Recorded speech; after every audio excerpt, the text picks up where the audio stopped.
The Poem of the Man God. The Third Year of the Public Life. Chapter 414. The Beggar on the Road to Jericho. 17th of May, 1944. I see Jesus on a very dusty and sunny main road. There is not the smallest patch of shade. There is not a blade of grass. There is dust on the road. There is dust on the waste country bordering on it. There are certainly none of the pleasant hills of Galilee, nor of the woody mountains of Judea, so rich in waters and pastures. The land here is not a desert by its nature, but only because man has made it so by leaving it uncultivated. It is a flat country, and I cannot see one hill, not even in the distance. As I am not familiar with Palestine, I cannot say which region it is. It is certainly one which I have never seen in previous visions. On one side of the road there are heaps of crushed stones, perhaps to repair the road, which is in a very bad state. At present, one sinks into the dust. When it rains, it must become a torrent of mud. I can see no houses, neither near the road nor far away. Jesus, as usual, is walking a few meters ahead of the apostles, who, hot and tired, follow him in a group. To protect themselves from the sun, they have pulled their mantles over their heads, and they look like a confraternity dressed in many-colored robes. Jesus instead is bareheaded. The sun does not seem to annoy him. He is wearing a white linen short-sleeved tunic. It is very wide and loose. He is not even wearing his usual cord belt. His clothes are most suitable for this torrid place. His mantle also must be of sky-blue linen, because it is very light and falls loosely over his body, which is thus less enveloped than usual. His shoulders are covered, but his arms are free. I do not know how he has fastened it to keep it thus. A man is sitting. Nay, he is half lying on one of the heaps of crushed stones. He must be a poor beggar. His garment, so to speak, is a dirty, tattered short tunic, which perhaps once was white, but now is the colour of mud.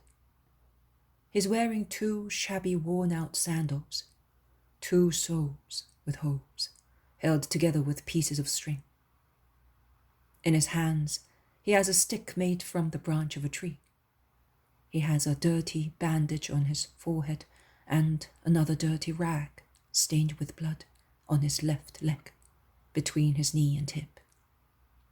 The poor fellow is emaciated, a heap of bones, dejected, dirty, hairy, uncombed. Before he invokes Jesus, Jesus goes to him. He approaches the poor wretch and asks him, "Who are you?" "A poor man, begging for bread." "Along this road?" "I'm going to Jericho." "The road is a long one and the country is depopulated." "I know, but the Gentiles who pass here are more likely to give me a piece of bread than a coin, than a Jew from whom I have come." "Have you come from Judea?" "Yes, from Jerusalem, but I had to go a long way round to see some good people in the country, as they always give me something. Townsfolk don't give anything. There is no mercy there." "You are right. There is no mercy." "But you have mercy. Are you a Judean?" "No, I come from Nazareth." "Once the Nazarenes had a poor reputation, but now we must say that they are better than the people in Judea, even in Jerusalem.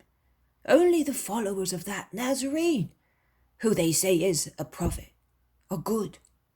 Do you know him?" "And do you know him?" "No, I went there because, see, my leg is numb and contracted, and I drag myself along with difficulty. I am not fit to work, and I am dying of starvation and blows. I was hoping to meet him, because I was told that he cures whoever he touches. It is true that I do not belong to the chosen people, but they say that he is good to everybody. I was told that he was in Jerusalem for the Feast of Weeks, but I walked slowly, and I was beaten, and I was left suffering on the road. When I arrived in Jerusalem, he had left, because they told me that the Jews had ill-treated him as well. And did they maltreat you? They always do. Only the Roman soldiers give me a piece of bread. And what do the people in Jerusalem say of that Nazarene? That he is the Son of God, a great prophet, a saint, a just man. And what do you think he is? I am an idolater, but I think he is the Son of God. How can you believe that, if you do not even know him? I know his works. Only God can be as good and speak words as he does. Who told you of those words? Other poor people, people who were cured, children who bring me some bread. Children are good, and they know nothing of believers and idolaters. But where do you come from? Tell me, I am like children. Be not afraid, but be sincere. I am a Samaritan. Don't beat me. I never beat anybody. I never despise anyone. I feel sorry for everybody. Then you are the Rabbi of Galilee! The beggar prostrates himself. From the heap of stones, he falls onto the dust like a dead body in front of Jesus. Stand up, it is I. Be not afraid.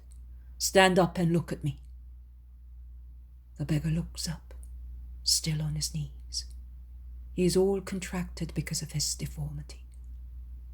Give this man some bread and something to drink, says Jesus to the apostles who have just arrived.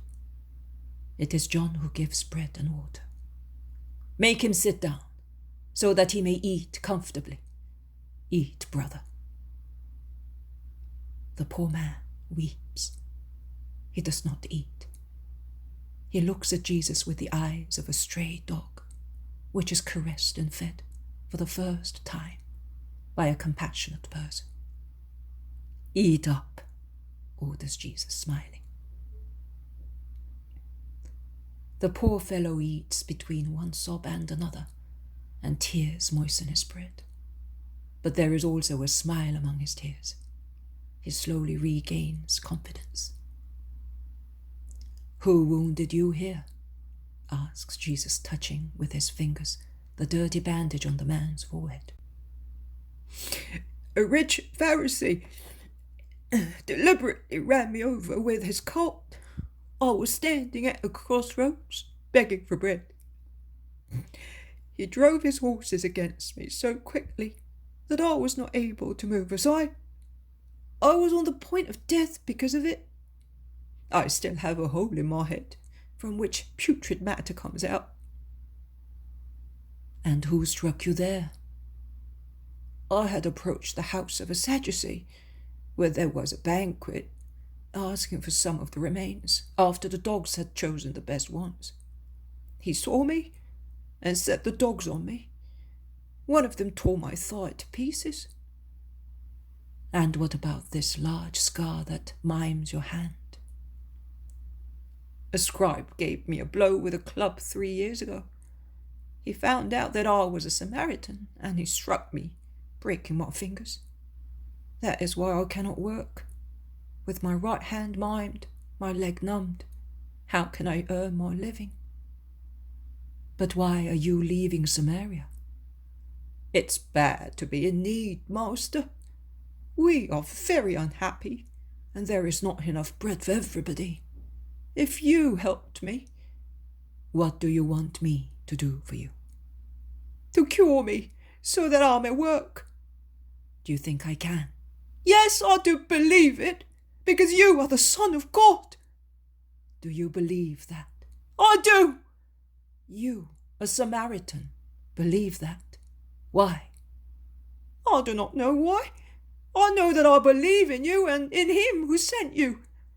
Now that you are come, there is no difference in worshipping. It is enough to worship you in order to worship your Father, the eternal Lord. Where you are, there is the Father. Have you heard, my friends? Jesus addresses his disciples. This man is speaking through the Spirit, who enlightens the truth for him. And I solemnly tell you that he is superior to scribes and Pharisees, to cruel Sadducees, to all those idolaters who falsely call themselves the children of the law. The law prescribes to love our neighbor after God, and they give blows to the neighbor asking for bread. They drive horses and dogs on suppliants, on the neighbor who lowers himself below the dogs of a rich man. They set the very dogs on him to make him even more unhappy than his diseases do. Disdainful, cruel hypocrites. They do not want God to be known and loved. If they did want that, they would make him known through their deeds, as this man said. It is deeds, not practices, which make people see the living God in their hearts of men and lead men to God. And you, Judas, since you reproached me for being imprudent, tell me, shall I not reprimand them? To be silent, to feign that I approve of them, would mean approving of their behavior. No. For the glory of God, whose son I am, I cannot allow humble, unhappy, good people to believe that I approve of their sins. I have come to make the Gentiles sons of God, but I cannot do that if they see that the children of the law, they call themselves so, but they are illegitimate children, practice a paganism more guilty than theirs, because these Jews have been acquainted with the law of God, and now, just like unclean animals, they spit the regurgitations of their satisfied passions on it. Am I to believe, Judas, that you are like them? You, who reproach me for the truth I speak? Or must I think that you are worried about your own life? He who follows me must not be concerned with human worries. I told you, Judas, you are still in time to choose between my way and the way of the Judeans, whom you approve of. But consider that my way goes to God, the other to God's enemy. Consider that and make up your mind. But be sincere. And you, my friend, rise and walk. Remove those bandages. Go back home. You are cured because of your faith. The beggar looks at him dumbfounded. He dare not stretch out his hand, but he tries. It is uninjured, exactly as his left one. He drops his stick, and pushing his hands on the heap of stones, he rises. He can stand. The paralysis contracting his leg is cured. He moves his leg, bends it, takes 1 step, 2, 3. He walks. He looks at Jesus with a cry and tears of joy. He rips off the bandage from his forehead. He touches the back of his head where the infected hole was. There is nothing. It is all cured. He tears the blood-stained rag off his leg. The skin is intact.